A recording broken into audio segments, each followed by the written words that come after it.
नमस्कार दोस्तों, कैसे हैं आप लोग। फ्लिप फ्लॉप के क्वेश्चंस करवाने लाई हूँ। फर्स्ट क्वेश्चन है, which one of the following circuits converts an RS flip flop to T flip flop. देखो ये जो है क्वेश्चन, इसमें आप देख लीजिए, इसका आपको फिगर आइडेंटिफाई करना है। You have to identify the circuit which can convert the RS flip flop reset set flip flop to T flip flop. T means toggle. तो इसके out of the given options अगर आप देखें तो एक तो ये आरएस फ्लिप फ्लॉप है, इसमें देखिए ये पूरा इस तरीके से फीडबैक बना हुआ है, तो इसमें हम नैंड गेट यूज करते हैं, तो एक तो ए ऑप्शन सही होगा। ठीक है, दूसरा देखिए, जो आरएस से टी फ्लिप फ्लॉप में कन्वर्ट हो जाए, तो एक तो हम नहीं किया, तो इसने वैसे दोनों ही एक जैसे हैं। वैसे तो ये भी नैंड ही है, ये भी नैंड ही है, मतलब ये नेगेटिव नैंड ही तो लग रहा है ये जो यहाँ पे बबल्स हैं। ठीक है, नेक्स्ट क्वेश्चन है आपका, a divide by next question है, a divide by 78 counter can be realised by using. देखिए आपने पढ़ा होगा 13 6 जा 78 होता है। अब हमें ये 78 काउंटर फिट बिठाना है। A divide by 78 counter can be realised by using. देखिए एक होगा आपका मॉड 13 और एक होगा आपका मॉड 6। ठीक है, अब इसमें आप देखिए यहाँ पे this is equal to what, this is equal to mod 78 counter. ये कितना हो जाएगा, mod 13 into 6 is equal to 78। तो इसका जो राइट ऑप्शन होगा वो सी ऑप्शन होगा। A divide by 78 counter can be realised by using one mod 13 counter followed by one mod 6 counters. Okay, next question है आपका। ठीक है, नेक्स्ट क्वेश्चन है, in a sequential circuit the output at any instant of time depend on. देखिए इसका क्या right answer होना चाहिए। आपको पता है ये सीक्वेंशियल सर्किट क्या होता है। क्या प्रेजेंट इनपुट पे डिपेंड करता है? नहीं। क्या पास्ट इनपुट पे डिपेंड करता है? पास्ट आउटपुट पे, मतलब इंडिविजुअली नहीं करता, but combined on past output as well as present input. Past input पे नहीं डिपेंड करता, पास्ट आउटपुट पे डिपेंड करता है और प्रेजेंट इनपुट पे डिपेंड करता है। तो इसीलिए इसका बी ऑप्शन जो होगा वो राइट आंसर होगा।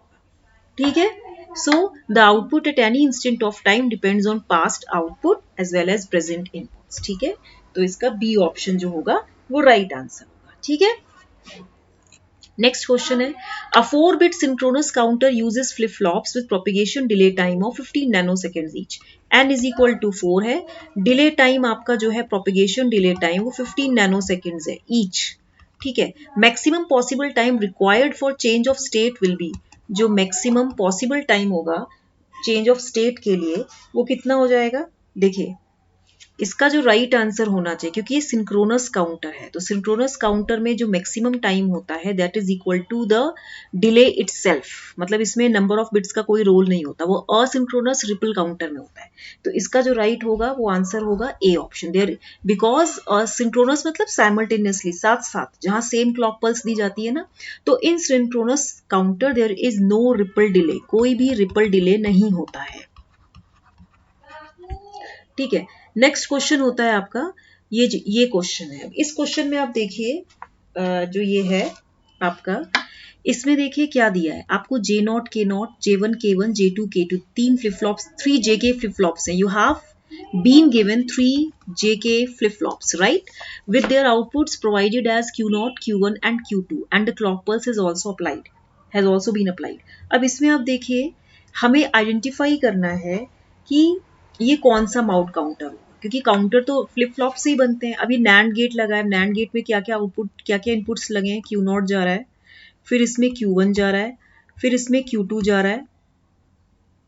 ठीक है, अब आप इसमें देखिए ये क्लॉक है और ये 7th क्लॉक पल्स अगर मैं देखूं तो, क्योंकि तीनों इनपुट्स तो जा ही रहे हैं ना, देखिए ये J0 और K0 दोनों टाइड है आपस में, फिर J1 K1 भी टाइड है और इसमें 1 इनपुट जा रहा है, J2 K2 भी है। तो 7th क्लॉक पल्स के बाद Q2 Q1 Q0, ये स्टेट कैसी होगी, 1 1 1। तो यहाँ पे जब आप ये नैंड गेट आउटपुट में जाएंगे ये इनपुट्स, तो यहाँ पे आउटपुट क्या आएगा, 0। That means after 7th clock pulse all flip flops are cleared. तो इसका जो राइट आंसर होगा वो होगा modulo 7 ripple counter, modulo 7 ripple counter होगा। नेक्स्ट है, which of the following characteristics are necessary for a sequential circuit. ठीक है, अब देखिए सीक्वेंशियल सर्किट में आपको क्या चाहिए, It must have at least 6 gates. No. It must have some feedback. Right. Its output should depend on some past value. Right. तो इसका second and third answer होगा. ठीक है. Next question है आपका. Which one of the circuits given below converts a JK flip flop to a T flip flop? देखिए, JK flip flop को T flip flop में अगर हम convert करते हैं तो आप देखिए क्या होगा.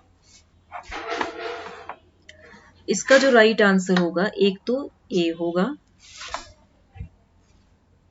ठीक है, और देखिए ये तो नहीं होना चाहिए, ये भी नहीं होगा, सी भी देख लीजिए, नहीं ये भी नहीं होता है और ये भी नहीं होता है, ठीक है.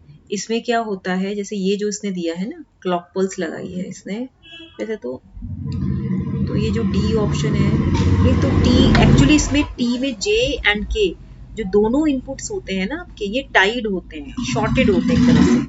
तो यहाँ पे एक्चुअली इसने क्या करा है, टी को क्लॉक पल्स दे दिया, इसलिए ये गलत है. तो इसीलिए इसका राइट टी अलग से आएगा एज एन इनपुट, तो यहाँ पे ये आएगा. तो आपका जो राइट आंसर होगा वो 20 का ए होगा. ठीक है, ठीक है.